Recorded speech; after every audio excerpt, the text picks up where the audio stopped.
Bernard Bougon est un ami avec qui on travaille ensemble depuis 15 ans, parce qu'on a travaillé sur 2 ouvrages sur la décision, l'idée étant qu'il y a quelque chose de la pédagogie ignatienne pour le monde de l'entreprise.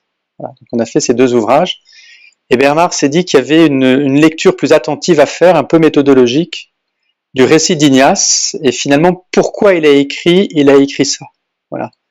Au départ, c'est ça l'origine, on est bien conscient qu'il y a les étapes qui sont habituellement connues, mais si on se consacre à l'analyse des décisions qu'il raconte, en fait on observe quelque chose d'assez surprenant, c'est qu'il détaille des décisions voilà, pendant deux années, et après il ne parle presque plus de décision. Alors le mot décision n'apparaît très peu dans le texte, comme s'il voulait nous laisser un message d'une expérience de vie autour de la décision, et qu'après la question du discernement s'atténue un peu au fil de l'eau, au fil des événements, et du coup, comme on avait une approche et que souvent on dit, voilà, il faut bien poser le problème, il faut poser toutes les questions, adopter les règles de discernement, là on s'est dit, il y a peut-être aussi quelque chose d'une attitude intérieure qu'Ignace fait découvrir.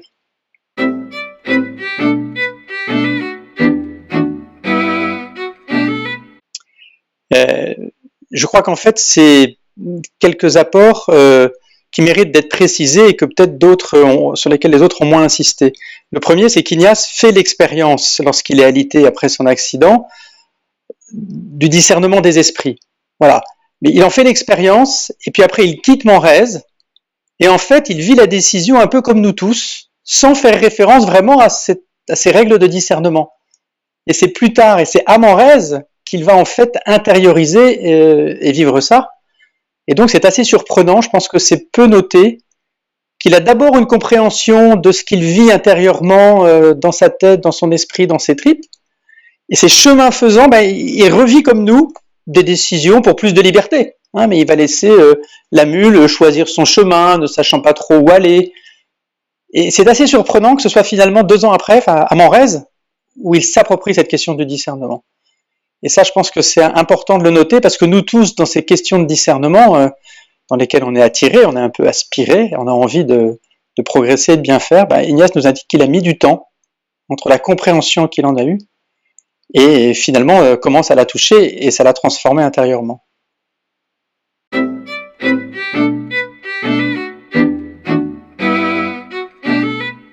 Ah oui, je crois vraiment, et moi ça fait 15 ans comme laïc que je travaille vraiment cette question avec Bernard, je crois que la première chose, c'est qu'on découvre avec Ignace, c'est qu'il est bon d'avoir des envies, d'avoir un dynamisme intérieur, que ce soit l'honneur, que ce soit la gloire, que ce soit de réussir de façon très efficace, parce que c'est le premier moteur, et il faut accueillir ça.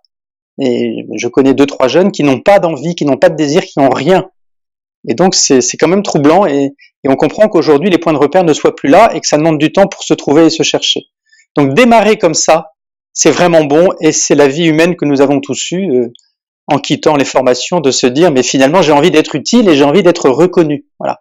Et ça, c'est très bon qu'Ignace soit passé par cette expérience-là, qu'elle ait duré, parce que c'est ça qu'il faut d'abord accueillir chez toute personne, quel que soit son âge. Voilà. Ensuite, le deuxième point qui me paraît important, c'est qu'il faut justement du temps, et que Ignace nous indique un peu qu'il faut regarder nos pensées. Hein, c'est un peu ce deuxième temps où il faut regarder les pensées, mais finalement le véhicule de ces pensées. Hein, on va dire l'origine des esprits, mais c'est le véhicule de ces pensées pour se regarder soi-même en disant, mais qu'est-ce qui me pousse à penser ceci ou cela? Si on prend un gilet jaune qui a envie de tout d'un coup de se dire, alors qu'il est venu pacifique et que l'idée lui vient de vouloir tout casser, mais se regarder et se dire, mais ça vient d'où cette idée de tout casser? C'est peut-être parce qu'il y a une influence extérieure ou autre, et de pouvoir identifier cette origine-là permet d'avoir une liberté sur le discernement de l'origine de mes pensées. Voilà. Le troisième point, je pense que c'est la question de la finalité. Hein, on peut dire que c'est le bonheur, on peut dire dans la perspective chrétienne que c'est de servir, respecter, louer Dieu, mais si on clarifie sa vocation et sa finalité personnelle, à ce moment-là, c'est donner du sens à son désir de vivre, et on fait un peu l'expérience d'Ignace qui est passé de vouloir servir Dieu avec les honneurs à finalement habiter le monde et habiter avec Dieu comme compagnon. Voilà.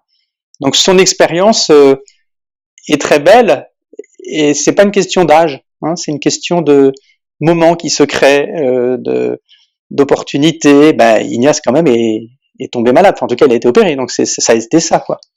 Donc c'est très dans un contexte et donc c'est très enrichissant pour nous tous.